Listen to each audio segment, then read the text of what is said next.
दिल्ली के रोहिणी कोर्ट में बीते 9 दिसंबर को हुए बम धमाके में करीब 200 घंटों की मैराथन जांच के बाद दिल्ली पुलिस की स्पेशल सेल ने एक सीनियर साइंटिस्ट को गिरफ्तार कर लिया है। भारत भूषण कटारिया, जिसने बेहद चालाकी से 9 दिसंबर को रोहिणी की कोर्ट रूम नंबर 102 में टिफिन बम रखा और रिमोट के जरिए धमाका किया। हालांकि टिफिन में रखा विस्फोटक उस धमाके में फट नहीं पाया, जिसके चलते ज़्यादा नुकसान नहीं हुआ। धमाका केवल आईईडी में लगाए गए डेटोनेटर में हुआ। इस धमाके में कोर्ट रूम में मौजूद नायाब कोर्ट घायल हो गया। मामले की गंभीरता को देखते हुए दिल्ली पुलिस के स्पेशल सेल ने जांच का जिम्मा संभाला और सबसे पहले कोर्ट और उसके आसपास लगे सीसीटीवी को खंगाला, लेकिन कुछ खास हाथ नहीं आया। इसके बाद उस दिन सुबह से लेकर 11 बजे तक जितनी भी गाड़ियां कोर्ट के अंदर दाखिल हुई, उनकी जांच की गई। ऐसी करीब 1000 गाड़ियों की लिस्ट बनाकर जांच की गई। जब इसके बाद भी कुछ पुलिस के हाथ नहीं आया, तो पुलिस ने टेक्निकल सर्विलांस के जरिए वहां मौजूद लोगों के फ़ोन खंगालने शुरू किए। तो एक टीम ने ब्लास्ट के बाद बरामद सामान का विश्लेषण शुरू किया। तो जिस रिमोट से बम को ट्रिगर किया गया, उसको लेकर जो लोग एंटी थेफ्ट डिवाइस के डीलर हैं, उनसे संपर्क किया। साथ ही जो बैग टिफिन बम को रखने में इस्तेमाल किया गया था, उस बैग के ऊपर एक लोगो बना हुआ था। उस कंपनी के बारे में पता चला कि वो 2006 के बाद ये लोगों के बैग बनाने बंद कर चुकी है, लेकिन दिल्ली में उसके कुछ लोग अभी भी काम कर रहे हैं। पुलिस जब इन लोगों तक पहुंची तो वहां से भारत भूषण का क्लू मिला। क्योंकि मामला एक सीनियर साइंटिस्ट से जुड़ा था, तो लिहाजा पुलिस की टीम ने जब एक बार फिर सीसीटीवी की फुटेज खंगाली, तो उसमें भारत भूषण को रोहिणी कोर्ट में 2 बार अलग अलग गेट से घुसते हुए देखा गया।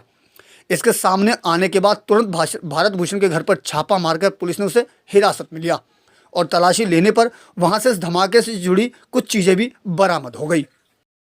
स्पेशल सेल के नॉर्दर्न रेंज में ये इन्वेस्टिगेशन शुरू हुआ under the supervision of DCP Shri Rajiv Ranjan and ACP Ved Prakash. Special cell की दूसरी जो स्पेशलाइज्ड यूनिट्स हैं, उनको भी इस काम में लगाया गया था। इन्वेस्टिगेशन के दरमियान हमने करीब 1000 गाड़ियां जो उस दिन कोर्ट कॉम्प्लेक्स में दाखिल हुई थी, उनको आइडेंटिफाई करके उनके ओनर्स और ड्राइवर्स को एग्जामिन किया। सीसीटीवी कैमरास जो इस कोर्ट कॉम्प्लेक्स में लगे हुए थे और कोर्ट कॉम्प्लेक्स के बाहर थे, वो करीब 100 की संख्या में है।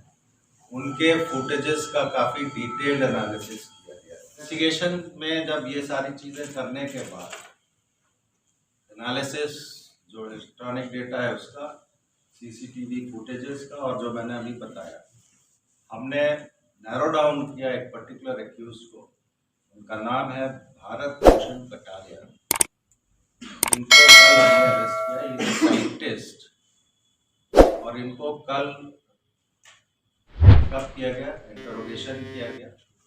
इनके घर की तलाशी की गई, तो घर की तलाशी में ये चीज मिली कि जो बैग यूज हुआ था और जो बैग लेके ये गए थे कोर्ट कॉम्प्लेक्स में, उनसे रिलेटेड मटेरियल से करते मिले।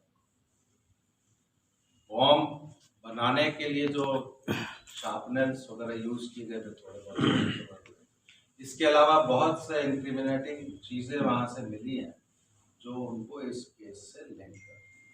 भारत भूषण ने पुलिस को बताया कि उसका अपने पड़ोस में रहने वाले एक वकील अमित के साथ कई सालों से विवाद चल रहा था।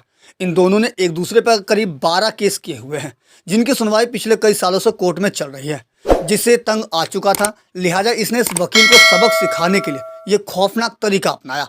पहले भारत भूषण ने करीब 1 महीने तक तैयारी की और बम बनाने का सामान इकट्ठा किया, लेकिन क्योंकि टिफिन पूरी तरह से बंद था, तो लिहाजा धमाका बड़ा नहीं हो पाया। बहरहाल मामला सुलझाने के बाद पुलिस ने बड़ी राहत की सांस ली है, क्योंकि पुलिस इसे आतंकी साजिश मानकर भी जांच कर रही थी।